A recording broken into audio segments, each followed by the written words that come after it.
नमस्कार, तुम्हा सर्वांचं आपल्या स्टडी पॉइंट या यूट्यूब चॅनलमध्ये स्वागत आहे।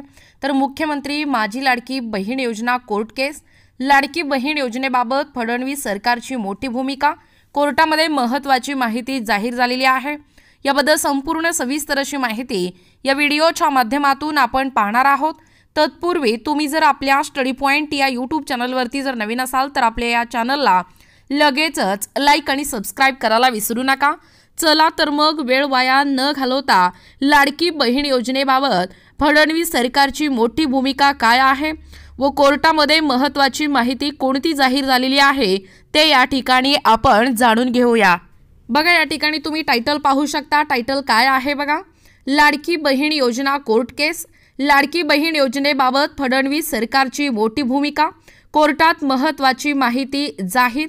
बघा, 15 जानेवारी 2025 मुख्यमंत्री माझी लाडकी बहीण योजनेवरून सुरू असलेल्या या वादग्रस्त याचिकांवर आज काल मुंबई या ठिकाणी या मुंबई उच्च न्यायालयाच्या या योजनेवर वादग्रस्त याचिकांवर मुंबई उच्च न्यायालयाच्या नागपूर खंडपीठात राज्य सरकारने महत्त्वाचे प्रतिज्ञापत्र सादर केले आहे आणि या प्रतिज्ञापत्रात सरकारने या योजनेला धोरणात्मक निर्णय म्हणत यामुळे कोणताही आर्थिक बोजा पडणार नसल्याचा पुनरुच्चार केला आहे।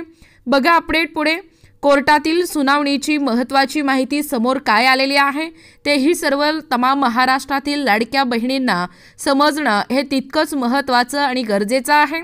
बघा, कोर्टातील सुनावणीची महत्त्वाची माहिती, या लाडकी बहीण योजना कोर्ट केस महाराष्ट्र गव्हर्नमेंट स्टेटमेंट काय आहे। मुख्यमंत्री फडणवीस सरकारने स्पष्ट केले आहे की लाडकी बहीण योजनेसाठी या मुख्यमंत्री माझी लाडकी बहीण योजनेसाठी अर्थसंकल्पीय निधीची तरतूद करण्यात आली आहे आणि यामुळे सरकारी खजिन्यावर अतिरिक्त ताण पडणार नाही।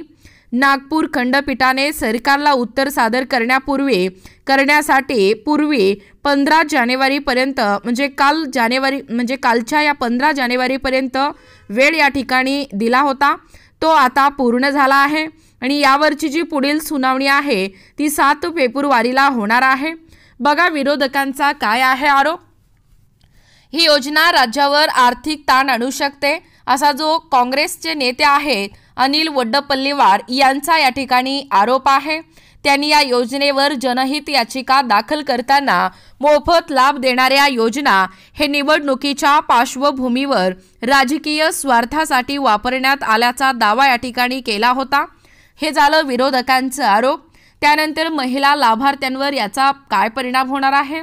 लाडकी बहीण योजनेच्या माध्यमातून जुलै 2024 पासून ते 21 ते 65 वयोगटातील ज्या पात्र महिला आहेत त्या पात्र लाभार्थी महिलांना दरमहा 1500 रुपये या ठिकाणी दिले जात आहेत।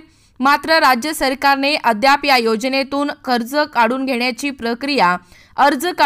जी प्रक्रिया आहे ती प्रक्रिया स्पष्ट न केल्याने लाभार्थींमध्ये आता संभ्रम या ठिकाणी निर्माण झाला आहे।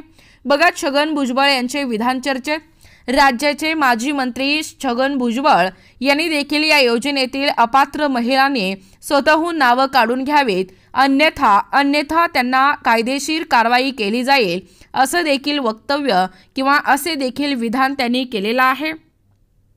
मात्र यासाठी आवश्यक असलेल्या प्रक्रियेची कोणतीही अधिकृत माहिती नसल्याने महिलांमध्ये अस्वस्थता आहे। सध्या राज्यभरातील 2.52 कोटी महिलांना या योजनेचा लाभ या ठिकाणी मिळत आहे। डिसेंबरचे हप्ते देखील पात्र लाभार्थी महिलांच्या खात्यावरती जमा झाल्याची माहिती महिला व बालविकास मंत्री आदिती तटकरे यांनी सोशल मीडियाच्या माध्यमातून वक्तव्य या ठिकाणी जाहीर केलेला आहे। बघा, या योजनेशी जी संबंधित विविध प्रश्न आहेत या प्रश्नांवर नागपूर खंडपीठातील सुनावणीनंतर स्पष्टता या ठिकाणी येण्याची शक्यता आहे।